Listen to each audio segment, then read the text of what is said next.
ہندوستان کی تاریخ میں کئی ایسی شخصیت گزری ہیں جنہوں نے اپنے علم، افکار اور مذہبی نظریات سے ایک بڑے طبقے کو متاثر کیا۔ انہی میں سے ایک اہم نام ہے مولانا احمد رضا خان بریلوی رحمۃ اللہ علیہ کا۔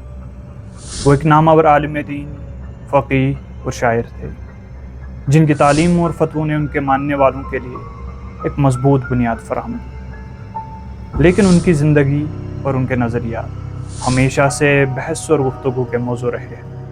آئیے اس ویڈیو میں ہم احمد رضا خان بریلوی کی زندگی کے مختلف پہلوؤں کو دیکھتے ہیں، ان کے ابتدائی زندگی سے لے کر ان کے علمی کمالات تک، ان کے اہم تاریخی مسائل میں کردار سے لے کر ان سے متعلق ہونے والی تنقید تک۔ ہمارا مقصد ہے ایک وسیع اور متوازن تصویر پیش کرنا تاکہ ہم اس شخصیت اور ان کے اثرات کو بہتر طور پر سمجھ سکیں۔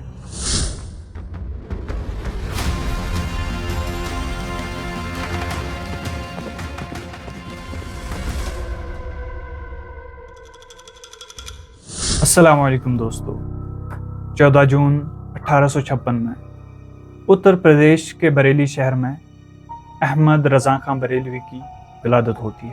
ان کا خاندانی پس منظر علمی اور دینی تھا۔ ان کے والد مولانا نقی علی خان ایک مستند عالم تھے اور انہوں نے اپنے بیٹے کی تعلیم و تربیت پر خاص توجہ دی تھی۔ احمد رضا خان نے چھوٹی عمر میں ہی قرآن پاک حفظ کر لیا تھا اور عربی، فارسی، اردو زبان میں مہارت حاصل کر لی تھی۔ کہتے ہیں ان کی ذہانت بے حد تیز تھی اور انہیں مشکل مسائل کو حل کرنے میں ایک خاص صبور حاصل تھا۔ انہوں نے علم فقہ، اصول فقہ، حدیث، تفسیر اور منطق جیسے علوم میں مہارت حاصل کی۔ ان کی علمی صلاحیت کا اس بات سے اندازہ لگایا جا سکتا ہے کہ انہوں نے کم عمری میں ہی اپنے استادوں کو متاثر کر دیا تھا۔ احمد رضا خان کی زندگی کا مرکزی نقطہ حضور اکرم صلی اللہ علیہ وسلم سے ان کے بے پناہ محبت اور عقیدت تھی۔ یہ جذبہ ان کی ہر تحریر، ہر فتوے اور ہر گفتگو میں نمایاں نظر آتا تھا۔ انہوں نے اپنی زندگی کا اکثر حصہ حضور اکرم صلی اللہ علیہ وسلم کی شان و عظمت بیان کرنے میں صرف کیا۔ ان کی اس عقیدت کا اظہار ان کی نعتیہ شاعری میں بھی بخوبی ملتا ہے۔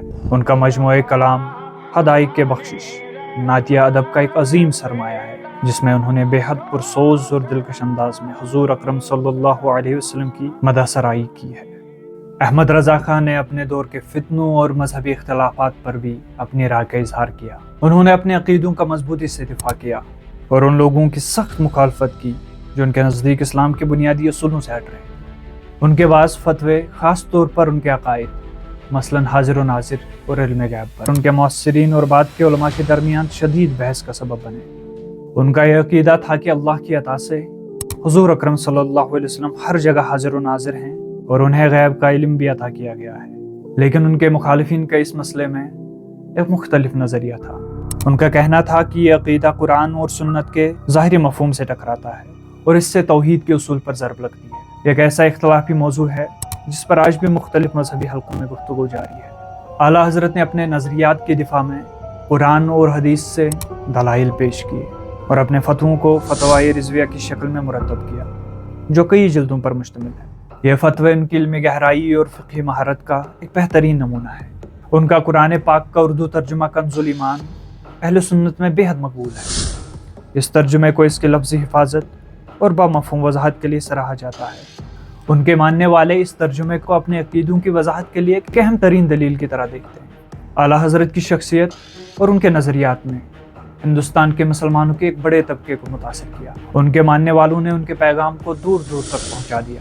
ان کے نام سے منسوب ایک تحریک، بریلوی تحریک، آج بھی سب کانٹیننٹ اور دیگر ممالک میں ایک اہم مذہبی اور سماجی قوت کی حیثیت رکھتی ہے۔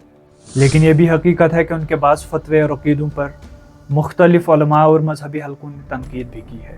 یہ تنقید اکثر ان کے عقیدہ توحید اور شان رسالت سے متعلق نظریات پر رہی ہے۔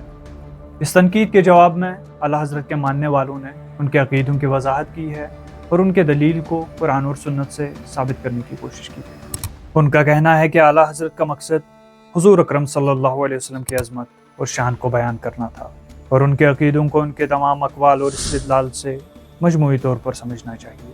احمد رضا خان بریلوی رحمۃ اللہ علیہ کی زندگی اور ان کے افکار ایک پیچیدہ اور نازک موضوع ہیں۔ انہیں صرف ایک فرقے، ایک مذہبی جماعت تک محدود کرنا ان کے وسیع شخصیت اور ان کے اثرات کو کم کرنا ہے۔ وہ ایک ایسے عالم دین تھے جنہوں نے اپنے دور کے مذہبی اور سماجی منظرنامے پر گہرے نقوش چھوڑے۔ ان کی کنٹریبیوشنز میں قرآن کا ترجمہ، نعتیہ شاعری اور فقہی مسائل پر ان کے تفصیلی فتوے شامل ہیں۔ ان کی زندگی ہمیں یہ سکھاتی ہے کہ مذہبی افکار اور نظریات ہمیشہ گفتگو اور بحث کے لیے کھلے رکھنی چاہیے۔ کسی بھی شخصیت کا جائزہ لیتے وقت یہ ضروری ہے کہ ان کے تمام پہلوؤں کو دیکھا جائے۔ 28 اکتوبر 1921 اعلیٰ حضرت امام احمد رضا خان بریلوی رحمۃ اللہ علیہ اس دنیا فانی کو رخصت کر جاتے ہیں۔ ان کی کہانی ایک ایسی کہانی ہے جو علم، عقیدت اور اختلافات کے گرد گھومتی ہے۔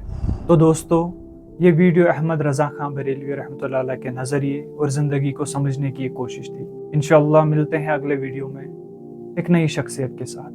تب تک کے لیے اللہ حافظ۔